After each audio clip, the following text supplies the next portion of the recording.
C'est le prix de la sécurité. C'est le prix de la sécurité. Ouais, c'est fou, hein. C'est vrai. Oui. C'est cher. Hein. On en est arrivé après des années de une violence en augmentation, des attentats déjoués, des attentats malheureusement des fois qu'on n'a pas réussi à déjouer. Donc voilà, on en est arrivé là. On est à Paris. Oui, cyberattaque, attaque terroriste.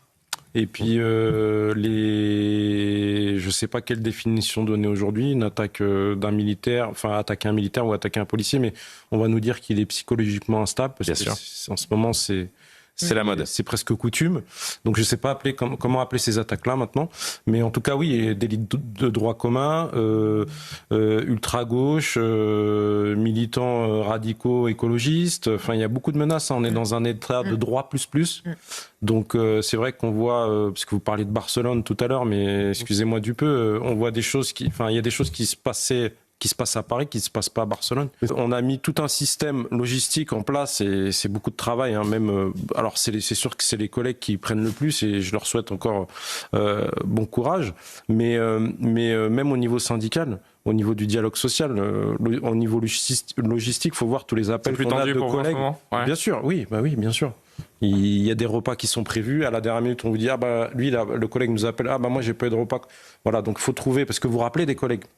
Vous rappelez des collègues sur leur repos. Donc eux aussi, il faut qu'ils aient des repas. Donc on fait le nécessaire, on travaille, on navigue un peu à vue, mais tous les jours on fait des réglages, on avance, c'est de mieux en mieux. Demander un véhicule, il n'arrive pas en un mois, hein, même s'il est budgétisé. Et on s'est retrouvé avec des problèmes de véhicules. Parce que quand vous faites revenir les gens... Là récemment. Ah oui, forcément. Nous, en tout cas, on fait des réunions depuis au moins l'année dernière et on avait signalé cette problématique parce qu'on savait qu'il y avait ce qu'on appelle le plan de répartition auto dans la police nationale. On avait des véhicules de 2022 qui étaient toujours pas livrés. Donc, quand vous faites revenir les collègues à 100% de présent, ça coince, c'est-à-dire que vous allez avoir vous n'allez pas avoir assez de véhicules pour équiper. Donc voilà, on fait des réglages, soit on loue des voitures, on fait des choses que d'habitude on ne fait pas. On fait équiper les véhicules en urgence et puis on essaie de faire au mieux, en tout cas. Mais c'est vrai que c'est pas évident, il y a des réglages encore.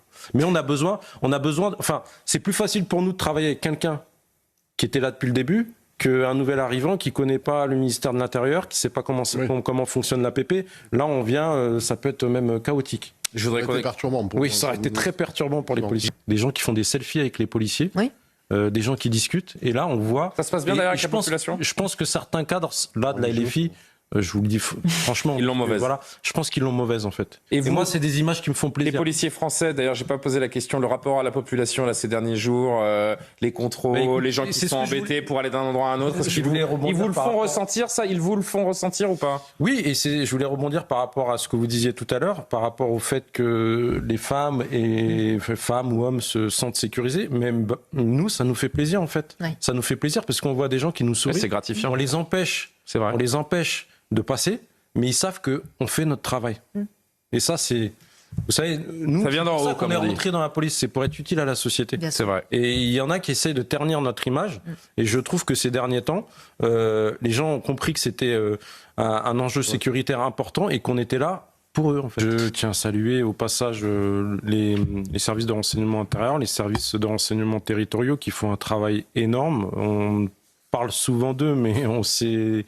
J'aime à dire que ce sont les hommes de l'ombre. Et voilà, ces interpellations elles prouvent que la menace, elle est toujours existante. Alors aujourd'hui, oui, demain, il y aura 45 000 policiers, mais le risque zéro n'existe pas. Donc il faut être vigilant, il faut continuer, il ne faut pas lâcher. À partir du moment, avec ce qui s'était passé déjà avec le match France-Algérie pour les plus anciens, c'était déjà... Avec un envahissement on s'est dit, ça y est. Oui, mais là, c'était énorme.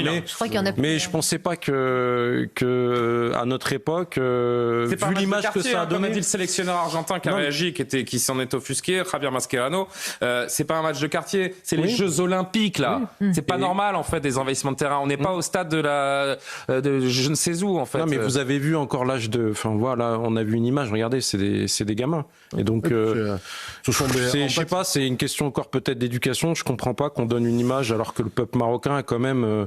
je pense que les Marocains qui regardaient la rencontre étaient les premiers choqués parce qu'ils ont vu. Ça n'arriverait jamais au Maroc. Non, mais après, pas pendant les JO. C'est pas des vrais Marocains. Pas pendant les JO. Ils vont passer un sale quart d'heure. Mais bon, je pense que minimiser la chose, ça encourage à... voilà.